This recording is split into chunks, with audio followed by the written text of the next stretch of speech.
When you look around your physical world right now, like literally right now, Yeah, the screen you're looking at, or maybe the car sitting out in your driveway, or even just the packaged food in your kitchen. right, the everyday stuff. Exactly. There's this deeply ingrained expectation that it all just sort of exists as is, you know. Oh, absolutely. We take it completely for granted. Right. You see the shiny, flawless paint on a luxury vehicle, or the perfectly sealed transparent lid on a container of fresh pasta at the grocery store. And you don't spend a single second thinking about the invisible barrier making it possible. No, of course not. You just think, oh, that's a nice car. Or, hey, that food looks fresh. It is completely binary to most of us. I mean, we only notice these highly engineered materials when they actually fail. Yeah, like when something goes wrong. Exactly. Yeah. Like when the car gets a deep structural scratch from a rock on the highway, or when that food spoils on the shelf 3 days early, we focus entirely on the end product, the visible, tactile result. But then, if you step into the world of industrial manufacturing and specialty Which chemicals, most people never do. right, which is why we're doing this, because Yeah. suddenly you realize there is this entire hidden layer. It's like this invisible armor wrapping our modern economy. It really is. And we are looking at a space today that is honestly the absolute definition of unsung and unsexy. But it is the critical, load-bearing pillar of the physical world. It's the ultimate behind-the-scenes operator. I mean, we're talking about the materials that literally hold the modern consumer experience together. So welcome to the deep dive. Today we aren't looking at some flashy new app or a theoretical AI model or some consumer tech gadget. Thank goodness for that. Yeah, right. Instead, we are deconstructing how an almost 90-year-old Indian manufacturing titan quietly prints cash by mastering these exact invisible materials. It's a fascinating story. It really is. The company is Garware Hi-Tech Films Limited, GRWRA Tech for the ticker inclined among you. And our mission today is to figure out exactly how they've built this absolute fortress in one of the hardest, most capital-intensive industries on Earth. And, the scale and the ongoing transformation of this business are really what make it such a compelling case study. For sure. Because Garware isn't just extruding generic plastic wrap. They are operating in an aggregate global specialty polyester market that is estimated to be worth anywhere from $15 to $25 billion. That is a lot of plastic wrap. Well, specialty film, but yes. And what we're going to unpack today is the blueprint of a company that has actively transitioned away from being just a low-margin commodity manufacturer and turned itself into a high-margin specialty powerhouse. Okay, let's unpack this. Because the sheer scale of this operation, which is operating quietly out of Aurangabad, is just hard to wrap your head around. It is massive. You have a company with 885 employees sitting on a market cap of over 86.34 billion Indian rupees, which translates to roughly a little over $1 billion US. Right. But here's the kicker, the number that really jumps off the page for me. 64% of their revenue comes from exporting out of India to highly regulated, highly competitive markets like North America and Europe. Yeah, and that export number is exactly why you, the listener, should care about this. Even if you have absolutely zero day-to-day interest in industrial manufacturing or polymer chemistry. Which, let's be honest, is most of us. Fair enough. But what we are looking at with Garware is a masterclass in how a business builds a formidable, nearly impenetrable economic moat. A fortress. Exactly. It's a real-time, high-stakes case study in how a legacy company pivots to premium markets, handles incredibly complex global supply chains, and perhaps most impressively does it all without taking on a single cent of debt. Zero debt. Which we will definitely get into because that blew my mind. But let's get right into how they actually pull this off. Their primary claim to fame, at the absolute core of their operational thesis, is that they are the world's #1 vertically integrated chip-to-film manufacturer. Chip-to-film, yes. Now, I want to visualize this because chip-to-film just sounds like, heavy industry jargon. So let's use an analogy here. That's a good analogy. Okay, imagine a bakery. But it's a bakery that doesn't just bake the wedding cake. This bakery mills its own flour, and it grows its own wheat in the fields out back. Okay, I'm with you. Because they own the entire process from the soil to the frosting, no one can ever hold them hostage on the price of flour, and no one can mess with the quality of their ingredients. That is actually a highly accurate way to visualize the economic control they have. If we apply that to the reality of specialty chemicals, the wheat, in your analogy, is the raw polyester chip. polyethylene terephthalate, or PET. Most competitors in the specialty film space are essentially just bakers buying flour. They have to buy those raw polyester chips from massive global petrochemical suppliers. So they're just completely at the mercy of the open market. Entirely. Wow. If the price of the chip goes up, their margins just get completely crushed. Garware, on the other hand, controls the process from the very creation of those raw chips. They melt them down, extrude them, stretch them, and treat them all the way down the line to the incredibly specialized finished film. And we aren't just talking about rolling out flat, generic plastic here. Not at all. The product mix includes highly technical outputs, like low oligomer films. Yes, exactly. Now, if I am understanding the chemistry here right from our sources, an oligomer is basically a short polymer chain, like a molecular building block that hasn't fully linked up with the rest of the chain. Oh, it's a great way to put it, yeah. And if you have too many of those loose, unlinked blocks floating around in your plastic film, they can eventually migrate to the surface and make the film cloudy or weak or, interfere with adhesives. You've got the visual perfectly. I mean, oligomers are essentially the unreacted leftovers of the polymerization process. Like the crumbs in the batter. Right. And in a cheap commodity plastic bottle, a little bit of oligomer migration doesn't matter much. Who cares if a water bottle gets a tiny bit cloudy? Sure.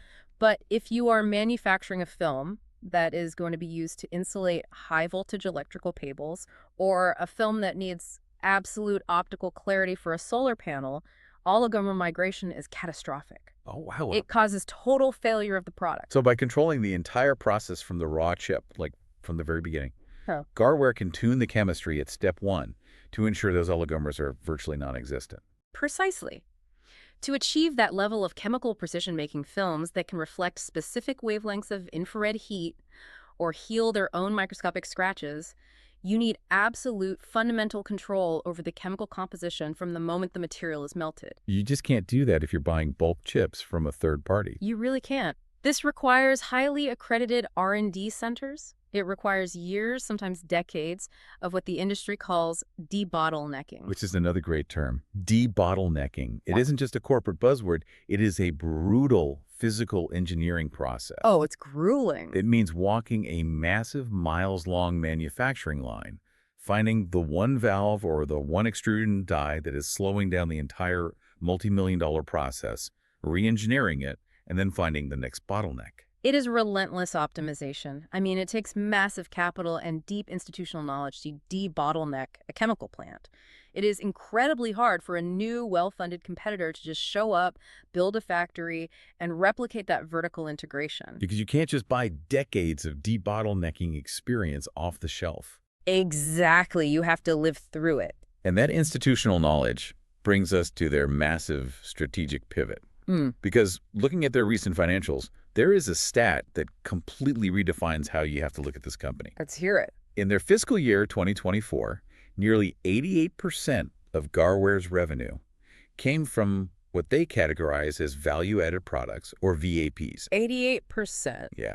So they have almost entirely abandoned the business of pushing out basic commodity plastics, where the only thing that matters is who's the cheapest. They are selling highly specialized, premium engineered materials. And that shift is where true pricing power is born, because when you're selling a commodity, just a basic plastic sheet, you are a price taker. The market dictates what you can charge. Right, it's a race to the bottom. Exactly.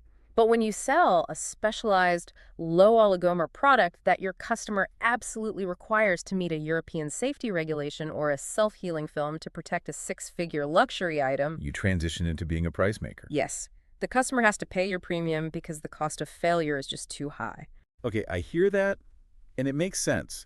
But I have to play devil's advocate here for a second and push back on the numbers. Go for it. Because if I am an investor looking at this, there is a glaring contradiction.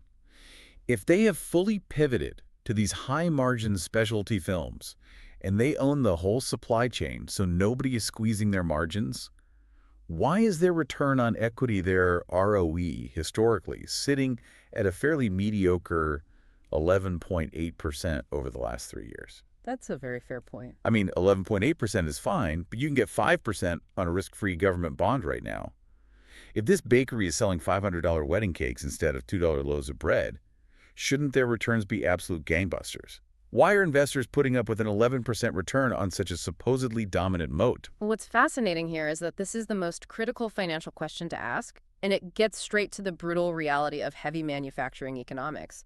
The answer lies in the lag between capital expenditure and actual financial The returns. lag. You have to look at the sheer physical size of the asset base they are building.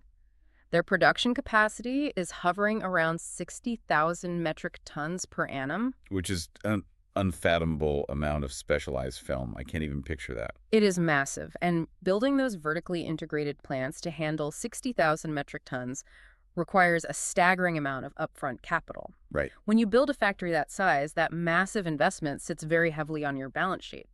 So in the return on equity equation, the equity part, the denominator gets extremely large. Oh, I see. So initially, your ROE looks depressed. Not because the product isn't profitable, but because you haven't fully utilized that massive new capacity yet. You've built a gigantic state-of-the-art bakery, but you are only utilizing a quarter of the ovens. So the denominator is artificially inflating, which drags the overall percentage down until the sales volume actually catches up to the factory size. Exactly. But here's the critical inflection point. These massive capacities they build are fungible. Meaning they aren't locked into making just one type of plastic. Right. They can dynamically shift the massive production lines to whatever specialized film is commanding the highest margin that month. Yes, the agility built into that massive scale is really rare. And we are finally seeing the capacity utilization catch up with the high margin product mix. The latest data shows that their recent trailing 12 months ROE has jumped up to 14.49%. Ah, okay, so the giant machine is finally running at full speed. The massive capital investments from 3 or 4 years ago are finally yielding actual expanding cash flows. Precisely. Making the specialty product at scale is a massive technical and financial hurdle, but it is still only half the battle. The real story and the real driver of that ROE expansion is understanding where these highly specialized films are actually ending up in the real world. Where they go after they leave the factory. Exactly. You have to look at the end markets. Which is where this story gets highly relatable for you listening. Let's talk about cars. Because while industrial manufacturing and polymer chemistry can sound a little dry, protecting a $100,000 luxury vehicle is a very visceral, easily understood value proposition. It definitely is. Their automotive segment is broken down into two main categories. Automotive window films, which are highly engineered to be infrared resistant and light reflective, and their paint protection films, or PPF. PPF is an absolutely fascinating product category. I mean, it has completely transformed the automotive aftermarket over the last decade. For you listening, if you aren't deeply embedded in car culture, think of paint protection film as a high-tech, self-healing screen protector. But instead of being a little square for your phone, it is a massive, custom-cut polymer skin wrapped perfectly around the front bumper, hood, and mirrors of a Porsche or a high-end Mercedes. Yeah. If you are driving down the highway at 70 miles an hour and a rod kicks up and hits the car, it dents the film, not the paint. And here's the science fiction part. If you just leave the car out in the warm sun, the heat adds energy to the polymer chains in the film. It's amazing chemistry. They become mobile, they flow back into their original structural shape, and the scratch physically heals itself and disappears, like magic. It really is incredibly advanced chemistry applied directly to consumer anxiety. People want to protect their high-value, depreciating assets. And when you look at the total addressable market, the TAM, it is substantial. How big are we talking? The global TAM for PPF is estimated between $1 and $2 billion. And the broader market for automotive window films is even larger, sitting at $2 to $4 billion. That's huge. But I imagine it's not just about wealthy car enthusiasts wanting shiny hoods, right? Yeah. There have to be broader structural growth drivers to support a multi-billion-dollar market, like everyday people. Oh, absolutely. There are two massive global macro forces at play here: demographics and regulation.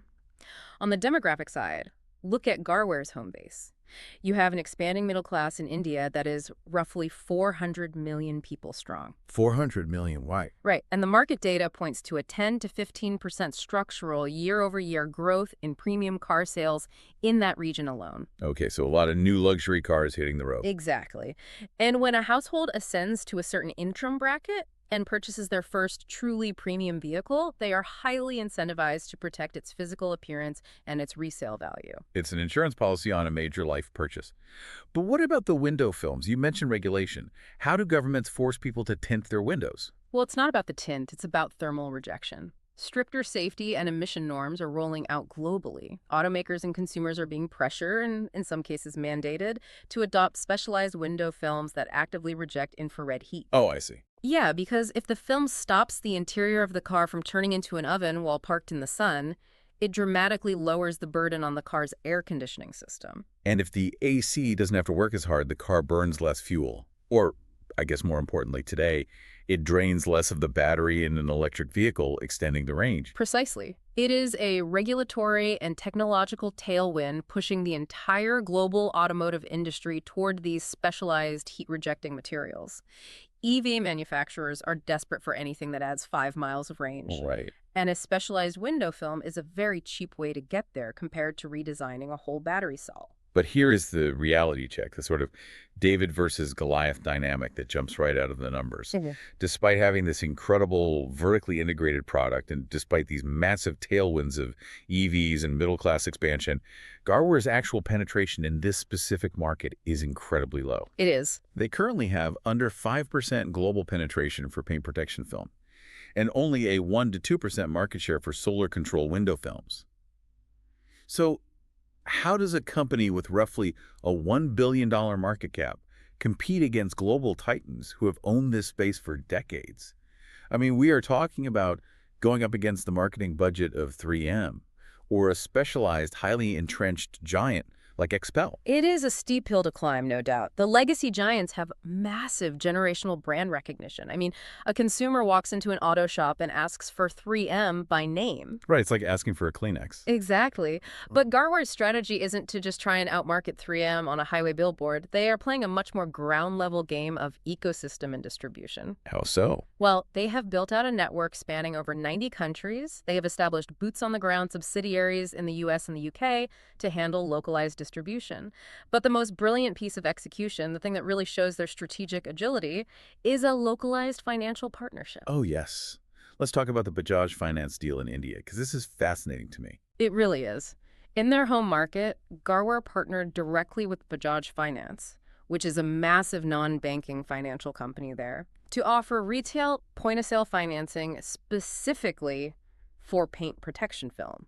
So wait, you, the consumer, go to the auto shop, and you can literally finance the clear polymer bra you were putting on your car in the exact same way you finance the car itself. Yes. You pay a monthly fee instead of taking a massive hit to your checking account. Yeah.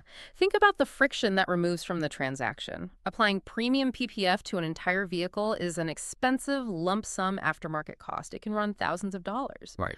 But by partnering with a local financial giant to spread that cost out over 12 or 24 months, Garware is actively driving market adoption at the retail level. It shows a deep understanding of the local consumer's pain points. It really does. It is a brilliant local execution strategy to grab market share from the bottom up, rather than just fighting the giants from the top down in a branding war.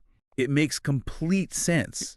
You lower the immediate financial barrier to entry, and suddenly you are capturing a whole new segment of that 400 million strong middle class who might have balked at the upfront cost. Exactly. That specific, localized pricing power in the automotive space is incredible. Yeah. But it's isolated because the minute you step out of the luxury car dealership and walk into a supermarket, that kind of premium pricing power completely evaporates. Oh, totally. Which brings us to the real silent engine of Garware's revenue. While cars are flashy, a massive 45% of their total revenue comes from what they call business polyester films. This is the packaging wrapping the food you buy every single day. This is the juggernaut segment. We are talking about an $8 to $12 billion global total addressable market. And it encompasses a massive variety of applications. Things like lidding, which is the clear, highly engineered film you peel back off a tray of fresh pasta or meat. It includes shrink PE labels that tightly contour around the complex shapes of beverage bottles, metallized films used to keep moisture out of potato chip bags, and thermal films. And here is where it gets really interesting. And frankly, it feels like a massive paradox. How so? Well, 45% of their revenue is highly dependent on flexible plastic packaging. Yeah. But you and I both know we live in a reality where governments across the globe are essentially declaring all-out war on single-use plastics. True. You go to a coffee shop in any major city, and you are forced to use a paper straw that dissolves halfway through your iced coffee. Municipalities are outright banning plastic grocery bags.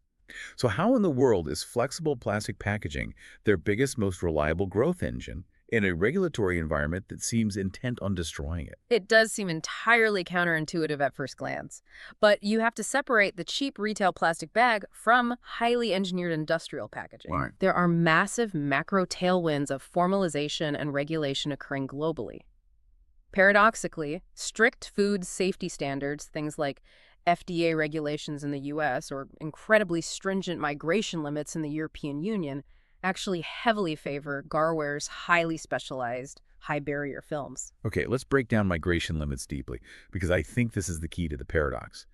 If regulators are setting a migration limit, they are essentially testing to see if my plastic soup container is leaking microscopic chemical compounds into my hot soup while it sits on the shelf. That is exactly the mechanism, yes. Migration limit refers to the strict regulation of how much the chemical material from the packaging is legally allowed to transfer or migrate into the food product itself. And I assume older, cheaper plastics are failing that test miserably because heat and acidity break down those basic polymers. They fail spectacularly. Older, cheaper, legacy plastics, the kind made by hundreds of small, unspecialized manufacturers, they often degrade over time. They interact with the fats and acids in the food. Yeah. So to meet the new ultra-strict FDA and EU standards, food conglomerates have to upgrade. They are forced to buy highly engineered, specialized multi-layer films that provide an absolute impenetrable chemical barrier without leaching any compounds into the food. So the regulation that seems like it should kill the plastic industry Yeah. is actually just killing the cheap, unregulated plastic industry. It's like an extinction event for the bottom-tier manufacturers, which forces all the massive global food brands to buy Garware's premium compliant plastic. Precisely. The regulation builds a moat for the high-end producers, Mhm. and you pair that regulatory shift with another massive macro trend: rapid urbanization. Right. The market data notes a 50% plus urban consumption growth happening in India right now. Well, When millions of people move from rural areas into dense cities and join the formalized workforce, their dietary habits shift heavily toward packaged, convenience, and ready-to-eat foods. because they don't have time to cook from scratch, Yeah. and they were buying groceries for the week from a modern supermarket instead of local daily market. Exactly. And the logistics of that shift are monumental. To transport fresh food into dense, highly populated urban centers, sit it on a loading dock in 100-degree heat, and keep it physically stable on a supermarket shelf without spoiling, you absolutely require these highly specialized shrink labels and lidding films. Wow. They manage oxygen transfer, they block moisture, they prevent ethylene gas buildup. It is the invisible infrastructure of the modern grocery supply chain. But let's look at the vulnerabilities here. Because supplying the grocery supply chain is a high-volume game, but it is not a guaranteed gold mine. The margins are notoriously brutal. Yes, the packaging segment completely lacks the strong, proven emotional differentiator that we see in their automotive films. Right. Nobody loves their pasta lid. Exactly. If you invent a self-healing film for a guy's new Porsche, he will happily pay a massive premium for the performance and the peace of mind. But in food packaging, even highly specialized, regulation-compliant food packaging, you are selling to giant, ruthless conglomerates whose only goal is to lower their unit cost. So they squeeze you. They absolutely do. Consequently, the margins are razor thin, typically sitting around 10 to 15%. And the existential risk to those thin margins comes down to the raw ingredients. It's the input cost volatility risk. Even with their beautiful vertical integration, even with them making their own polyester chips, they still ultimately rely on the global petrochemical market to source the raw chemical feedstocks to make those chips. Right. They are still tied to the price of oil and its derivatives. If global macroeconomic tensions cause oil and petrochemical prices to suddenly spike by 20 or 30%, Garware lacks the pricing power in the packaging segment to immediately pass that cost on to the giant food conglomerates they supply. The massive food conglomerate just looks at them and says, no, we aren't paying 30% more for our pasta lidding this quarter. We'll absorb the switching costs and find another supplier in China. Exactly. So Garware is essentially forced to eat that raw material cost increase, which immediately compresses that already thin 10 to 15% margin. It is a relentless volume game, and managing those thin margins while navigating volatile global oil prices requires an absolutely ironclad, indestructible balance sheet. Which brings us to the financial engineering of this company, which is honestly staggering. Let's look at the math behind their survival, because they are doing something almost unheard of in heavy manufacturing. Yeah, the financials are unique. Over the last 5 years, they have achieved a profit compound annual growth rate, a CAGR of 31%. For context, the industry average is just 8.6%. Tripling the industry average over a 5-year timeline is exceptional outperformance. It proves the pivot to value-added products is actually working. And in fiscal year 2024, they posted a massive 25.78% year-over-year revenue growth, hitting 21.3 billion INR, which is roughly 250 million US dollars. Incredible growth. But here is the absolute kicker. They operate completely debt-free. Zero debt on the balance sheet. And that is highly, highly unusual for a capital-intensive manufacturing business. Most chemical plants are built on mountains of syndicated bank loans. So my question to you is, if you are the CEO and you are growing top-line revenue at 25% year over year, and you have a massive multi-billion-dollar market opportunity in front of you, why wouldn't you go to the bank, take on relatively cheap corporate debt, build 3 more 60,000 metric ton factories, and capture the market even faster? It's the logical next step, usually. Right. What is this hyper-conservative, debt-free strategy actually doing for them in the real world? Is it just old-school paranoia? It's not paranoia. It is a highly calibrated survival mechanism. And the answer lies in understanding how extreme their operating leverage is, combined with the inherently cyclical nature of the global chemicals industry. Operating leverage. Yes, because they have that massive fixed asset base we talked about earlier, the 2 giant vertically integrated plants, they have tremendous operating leverage. You know, to explain operating leverage in heavy manufacturing, I always think of it like a massive freight train. Oh, that's a good one. It takes a monumental amount of diesel, engineering, and energy just to get a mile-long freight train moving from a dead stop. That is their fixed cost, building the factory, running the R&D.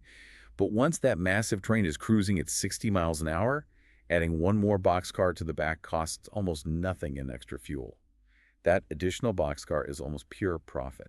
That is the perfect visualization. For Garware, their massive factories are the freight train. Because they own the factories outright with 0 debt, their break-even point to get the train moving is relatively low compared to a competitor carrying a massive mortgage on their plant. Right, their monthly overhead is way lower. Exactly. Once Garware's factory is humming and they cover their baseline operating costs, the margins expand exponentially with volume. Every extra roll of specialty film they extrude drops straight to the bottom line. But again, if the physics of the train works so well, why not borrow money to build more trains? Because the track they are driving on the world of petrochemicals and global trade is incredibly volatile. The debt-free status is their shock absorber. When a cyclical downturn hits, maybe a recession drops the demand for luxury cars, or a geopolitical crisis spikes raw material prices. A heavily leveraged competitor still has to make massive, non-negotiable monthly interest payments to the bank. They bleed cash rapidly. And they go under. Right. But Garware, with 0 debt, doesn't have that interest coverage burden. They can idle a line, slow down production, and survive the lean years comfortably without the threat of bankruptcy. And more importantly, when they do generate that massive free cash flow during the good years, it doesn't go to a bank. It allows them to heavily reinvest their own cash straight back into the business. Yes. The financials show they reinvest about 3% of their revenue, which was roughly 32 crore INR, or around 4 million US dollars in FY23, straight into their R&D centers. Exactly. They fund their own innovation from their own profits. It creates a self-sustaining loop. It is a true fortress balance sheet. But even a fortress can take a direct hit. And the recent quarterly data reveals a sudden plot twist. In the 3rd quarter of fiscal year 2026, they stumbled. They did. They experienced a sudden revenue decline of roughly 1% year over year, and their operating margins dropped significantly, falling down to around 15% from previous highs of over 21%. If they have this incredible moat and 0 debt and highly specialized products, what happened? This specific quarter brings us face-to-face with the brutal realities of being an export-reliant company. Remember the stat from the beginning, 64% of their revenue comes from overseas. Right. When you study their Q3 performance, you see exactly how geopolitical issues and high tariffs temporarily battered their margins. So they are completely exposed to the whims of global trade wars and protectionist policies. Completely. Think about the physical logistics. When Garware ships a container of highly specialized, high-margin automotive film into a port in North America or Europe, they are subject to the geopolitical weather of that specific week. Wow, just that specific week? Exactly. If a foreign government suddenly implements a sweeping tariff hike on imported polymers to protect their domestic manufacturers, that tariff instantly erodes Garware's profit margin on that shipment. Because they basically have two terrible choices. They either absorb the new 10% tariff themselves, which instantly kills their margin and drops it from 21% to 15%, or they try to raise the price on the European distributor by 10%, which might kill the sale entirely because suddenly 3M is cheaper. Exactly. It is a stark, mathematically painful reminder that even with the best vertical integration in the world and a flawless zero-debt balance sheet, a massive economic moat cannot completely stop the turbulent waves of global But macroeconomics. if a routine global tariff hike can dent their armor that noticeably, it makes you wonder what else is out there that could potentially sink the ship entirely. We need to talk about the existential threats, the Achilles heel of this entire operation. Every moat has a bridge, and every legacy company has a blind spot. There are several severe risks on the horizon, but the technology disruption risk in the automotive space is the most vivid and immediate. Let's paint a picture of this risk. Imagine you are the executive team at Garware. You have spent decades and tens of millions of dollars in R&D perfecting the ultimate dye polyester film to protect a car. It's thick, it's durable, the optical clarity is flawless, it's self-healing. You own the market. A great position to be in. Right. And then suddenly, two grad students in a materials science lab invent a liquid, a ceramic or graphene nano coating that you just spray out of a bottle and wipe onto the car. It bonds at a molecular level with the clear coat. It provides the exact same scratch resistance, the exact same UV protection, it's hydrophobic, and crucially, it costs a fraction of the price to manufacture and apply compared to meticulously wrapping a car in polymer film. It is the classic innovator's dilemma happening in real time. We have to take this specific threat very seriously. Garware is undeniably a global leader in dyed specialty films.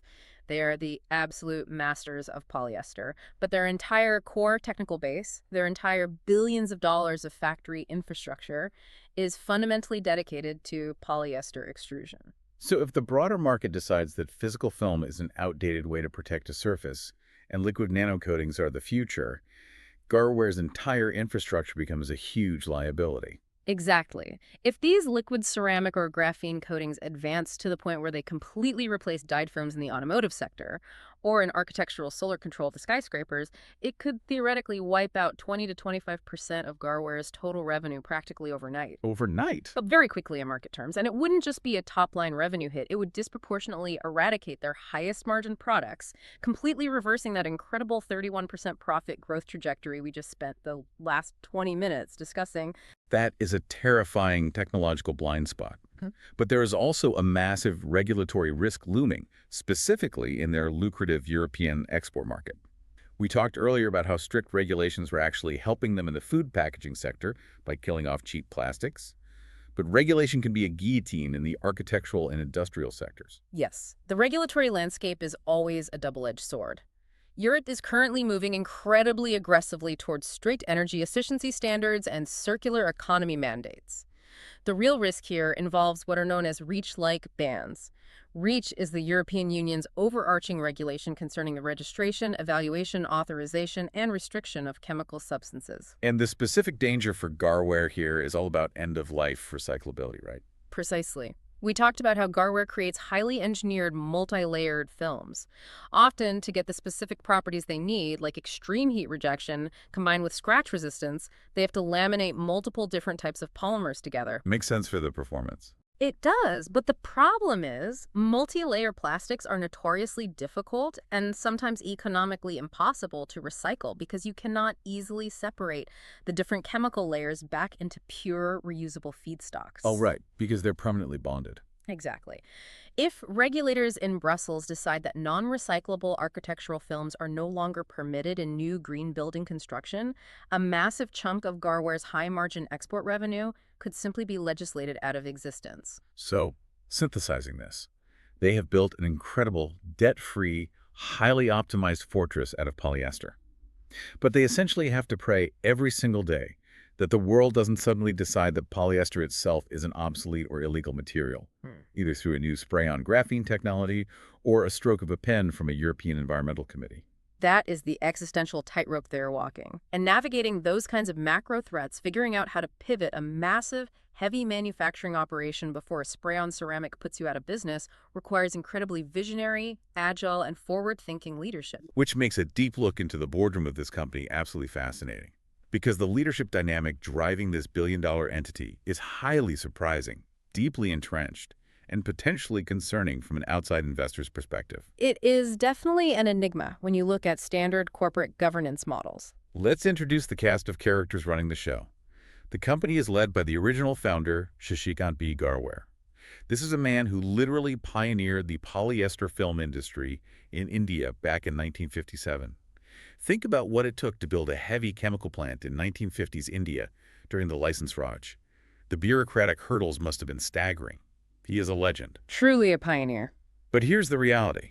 As of 2026, he is 92 years old, and he is still actively holding the titles of chairman and managing director. And the board is heavily, heavily dominated by his direct family. You have Monica Garware, who has been with the company for over 36 years as vice chairperson and joint managing director, and Sarita Garware-Ramsey on the board as well. It is a classic, deeply entrenched, generational family-run enterprise. But there's a massive contradiction here regarding how they are compensated versus how they perform. On one hand, the promoters, the founding family, hold roughly 53 to 60% of the company's total shares. Which, in a vacuum, is usually a fantastic sign for investors. It means the leadership has massive skin in the game. Their personal generational wealth is entirely tethered to the long-term sustainable success of the company. Their economic interests should be perfectly aligned with the everyday retail shareholder. Right. But then you pull the proxy statement and look at the actual executive compensation numbers, and they are astronomical relative to the company size. Shashikant takes home over 141.42 million INR annually, which is roughly 1.7 million US dollars. Monica takes home over 130.03 million INR, about 1.5 million USD. The numbers are definitely high. Meanwhile, the chief financial officer, the executive, actually managing the books, navigating the global tariffs, and maintaining this miraculous debt-free cash machine, makes about 5.9 million INR, or roughly 70,000 US dollars. It forces you to ask a very uncomfortable question. Is this boardroom a meritocracy designed to aggressively navigate existential tech threats, or is it basically a family fiefdom designed to extract cash? If we connect this to the bigger picture, it raises several significant red flags. While the family undeniably provides decades of stability and continuity, the data highlights that the average tenure for senior management outside the family is quite short, only about 2.8 years. That implies a revolving door for non-family executives. You bring in a hotshot VP of strategy, they realize they have no actual power to overrule the family, and they leave in under 3 years. That is the common interpretation of high turnover in family-dominated boards. It suggests it might be exceptionally difficult for an outside expert to gain real strategic influence or to successfully push back against the family's legacy vision. And when you combine that incredibly high executive pay with the historically mediocre return on equity of 11.8% that we discussed earlier, it paints a concerning picture for capital allocation. Yeah, to a skeptical analyst, it looks like the management is extracting a premium amount of cash while the underlying heavy assets aren't generating optimal returns for the minority shareholders. It definitely looks that way to some. Okay, I hear the governance concerns, and the 2.8-year turnover is a massive red flag. But we have to look at the actual scoreboard. We do. We must remain objective and give credit where it is unequivocally due. Under this exact family-dominated, highly paid leadership structure, the company successfully executed one of the hardest strategic maneuvers in heavy manufacturing. They didn't just survive. They successfully pivoted a legacy industrial base from low-margin, high-volume commodities into a product mix that is now 87% high-margin specialty films. And they achieved a 31% 5-year profit CAGR while keeping the balance sheet pristine. So you could argue they are expensive, but they delivered the goods. They navigated the shift better than almost anyone else in their sector. They delivered exceptional profit growth, absolutely. However, the true test of corporate governance isn't just about managing the last 5 years of growth, it is about securing the next 10 years of survival. Right. This raises the most important question for anyone studying or investing in this company. What exactly happens next? You have a 92-year-old CEO who has been the undisputed patriarch and visionary since 1957. The available data explicitly notes a lack of documented, transparent succession planning or deep bench strength among non-family executives. If Shashikant steps down tomorrow, is there a visionary ready to pivot the company again? Is there someone in that boardroom who is ready to radically reinvent the company if graphene nanocoatings start destroying their automotive margins? That is the unquantifiable existential risk. The transition of power in a company where one singular founder has been the driving force for nearly 70 years is fraught with extreme danger. It is the moment of maximum vulnerability for any corporate moat. Okay, let's take a breath and pull all these complex threads together. Because we have covered a massive amount of ground today. We have explored how a seemingly mundane, completely invisible product specialty polyester film is actually the highly engineered foundation of a global economic moat protecting a debt-free cash machine. We have seen exactly how their vertical integration, that relentless mastery of the chip-to-film process, allowed them to tune their chemistry, eliminate defects like oligomers, and strategically shift 88% of their output into highly profitable, value-added products. Yeah, that was huge. And we saw how heavily relying on exports to regulated markets has fueled explosive 30% plus profit growth. But we also pulled back the curtain on the real structural risks. The terrifying threat of spray-on nanocoatings making their physical films obsolete, the European environmental regulators who could legally ban their multi-layered products overnight, and a family-dominated boardroom with a 92-year-old founder and a deeply opaque succession plan. And this complexity is exactly why doing a deep dive into a company like Garware is so vital. We currently live in an investing era where the financial narrative is almost entirely dominated by software margins, cloud computing, and artificial intelligence. It's all anyone talks about. Everyone is endlessly chasing the next digital platform. But Garware stands as absolute quantifiable proof that mastering complex, physical supply chains, solving real-world tactile problems like keeping a grocery store's supply of fresh food stable or protecting a luxury car from physical degradation can still yield world-class, tech-like profit growth if executed with discipline. The physical world is still incredibly lucrative if you know how to manufacture the invisible armor for it. Which leaves you with something to ponder long after we sign off today. Yeah. We've been all our time worrying about the vulnerabilities of the digital world. Data privacy, AI, automating our jobs, who controls the server farms. Yeah. But Garware shows us that the physical world is just as complex, just as fiercely contested, and just as profitable. It leaves you wondering, as the world becomes increasingly digital, heavily reliant on massive server farms, automated delivery fleets, and hyper-connected smart infrastructure, will the companies that quietly control the advanced specialized physical materials required to actually build, cool, and protect that physical hardware ultimately end up holding all the leverage? It is a fascinating question, because no matter how advanced the cloud gets, the digital world still requires a physical shell to exist in. Thank you for joining us on this deep dive. Keep questioning the invisible layers of the world around you. We'll catch you next time.